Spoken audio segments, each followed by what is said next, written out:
Fundamental theorem of arithmetic was proved by Johann Carl Friedrich Gauss. Johann Carl Friedrich Gauss was a German mathematician and physicist who made many important contributions in the field of mathematics and science. Johann Carl Friedrich Gauss was also named as the Prince of Mathematicians.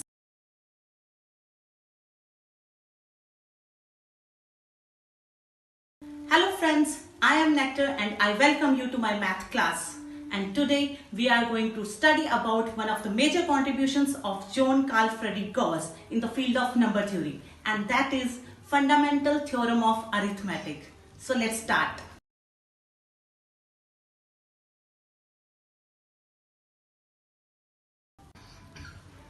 Fundamental theorem of arithmetic states that every composite number can be expressed as the product of primes. And this factorization is unique irrespective of the order in which the prime factors occur in the factorization. So let's take an example to prove this theorem. So here we are taking an example of number 156. So now as we have to put it as the product of primes, so we need to use the prime factorization here. So we will be doing the prime factorization of this number 156. So as I am having even number in the ones place of this number, so I will be starting with the smallest even prime number. And what is the smallest even prime number? Yes, it is 2. So let's start it with 2. So always remember, when you are starting with this factorization, you have to start with the smallest number. That means the smallest prime number, whether you need an even prime number or the odd. And this is to be noted that we have only one even prime number, that is number 2. It is the only even prime number. So let's start with this factorizations. So here it is 15, so it will be 2 7s are 14. 1 left, it will become 16, and 2 8s are 16. Now I am having number 78, which is again even. So I will be doing the factorization with number 2 itself. Again 2 3s are 6, 1 has gone to 18, 8 and it became 18, so 2 9s are 18. Now 39. 39 is an odd number. So now I need the smallest odd prime number. So let's see. Yes, it goes on table of 3. So I will be doing it with 3. 3 1s are 3 and 3 3s are 9.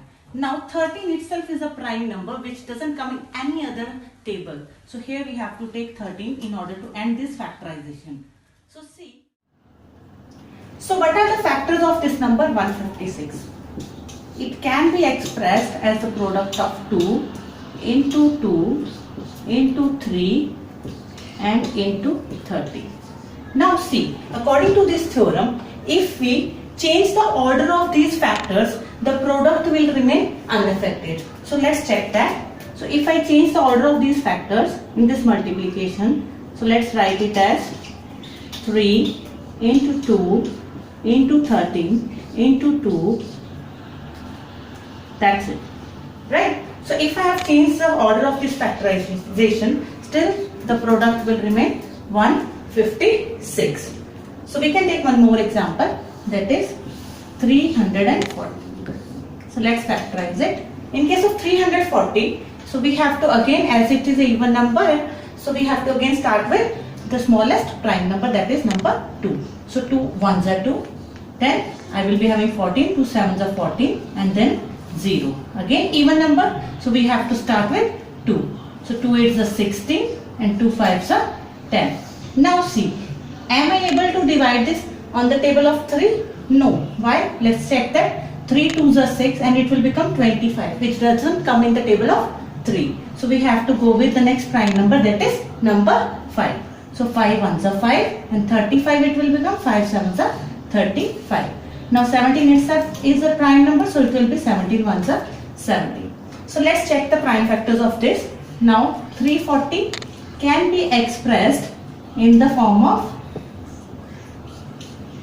in the product of 2 into 2 into 5 into 17. So 2 into 2 into 5 into 17. But if I change the order of these factors again, so what will be the resultant? So let's write it as 2 into 17 into 5 into 2. Still if you do this, the product will remain unaffected, that is 340. So we have expressed here these two numbers in the form of prime factors, and we have checked that if we change the order of the factors, the product remains unaffected. So here we got to know about that the prime factorization of any natural number is unique except for the order of its factors. So friends, we are done with fundamental theorem of arithmetic, and we will be meeting in the next video with HCF, LCM and its relationship. Thank you.